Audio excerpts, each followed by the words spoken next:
मात्र 99 पैसार 23 एकर जमी हुए तो एक कथा आपण को आश्चर्य लगुथाई पारे किंतु एक कथाटी सत।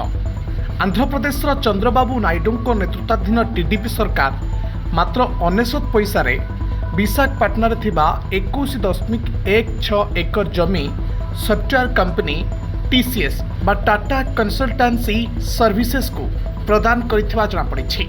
चंद्रबाबू अध्यक्षतार अनुष्ठित कैबिनेट गत मंगलवार ए प्रस्ताव को अनुमोदन करिथिबा सूचना मिलुछि। उक्त जमीर प्रकृत मूल्य 1370 कोटी टंका होइतबा बेले टीसीएस को एभली सस्ता मूल्य रे काहेकि बिक्री करागला ताहा एक विराट प्रश्नवाची सृष्टि करिछि। अपर पक्षरे विशाखापाटना आईटी हिल नंबर 3 रे अवस्थित जमी रे टीसीएस प्रकल्प निर्माण कले 12,000 युवक युवती को नियुक्ति मिलिबो बोली आंध्र सरकार सफेई दैछंती। कांग्रेस और अन्य विरोधी दल गुड़िक एभली निष्पत्ति को समालोचना करिसेंती। Report Dinalipi live.